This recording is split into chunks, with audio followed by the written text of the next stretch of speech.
13th District Congressman Mac Thornberry joins us now live here in the studio this afternoon to answer questions you submitted on the News Channel 10 Facebook page. Thank you for being with us here today. You bet. Thanks for having me. Let's get right to those questions. The first one comes in from Shane in Canyon.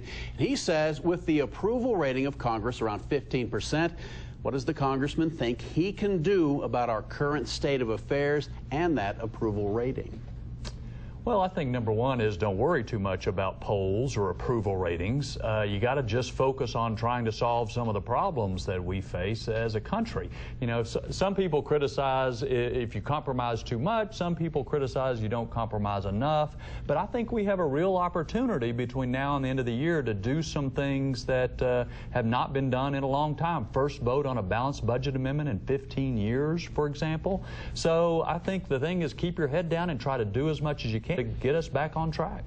And our second question comes from Borger. Terry wants to know your stance on the U.S. Postal Service looking at a 5-day delivery schedule. Obviously, something needs to be done as far as the amount of money being lost by the Postal Service. Yeah, and I'm okay letting them go to 5-day schedule. I'm okay letting them change some of the payments they make to retirement accounts. I am not okay in closing post offices, though. And a lot of these 3,700 post offices they have proposed to close are in our neck of the woods. It will devastate some communities if they do that. And what are we looking at as a counter proposal to that? Well, so letting them go to 5-day mail delivery, letting them change some of the payments they make. I think we need to look maybe some sort of federal subsidy for rural post offices makes sense. Right now, the post office has to pay its own way.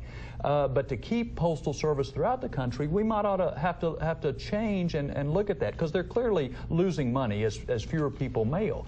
But to close post offices would devastate communities. It's one of the few things the federal government is supposed to do as specifically enunciated in the Constitution. All right, one more question here. This comes from David in Amarillo, and he asks, with all the bickering going on in Washington, how do you expect to serve the people of the Texas Panhandle by looking out for our best interests? Number one, listening to the folks. I mean, that's the key job of any representative. It's first listening to the people you work for. Secondly, trying to work with the people in Washington as best you can to accomplish the things that people here want to see. With divided government, that's going to be frustrating, and that's what a lot of people feel right now. But you just got to keep after it. Now, of course, national security, one of the things you're very involved in Washington. All the things that are going on right now in Libya as far as a new government trying to form there. Have we just traded one concern for another over there at this point? I worry about that. I thought it was a mistake to get involved in Libya because we didn't know it was coming after Gaddafi, because we're already stretched thin in Iraq and Afghanistan, and because this turmoil gives terrorists some new opportunities, particularly with the tremendous weapons that Gaddafi had stockpiled, including chemical weapons. So I worry about what's coming next. Nobody's going to shed a tear if Gaddafi goes, but still it's going to be a dangerous situation. And let's wrap it up with the topic that's on everybody's mind, that's the economy. Are you optimistic short term about an economic recovery? I am optimistic that if we can get some things on track in Washington, balanced budget amendment, cut spending, limit regulations, that yes, we can begin to recover.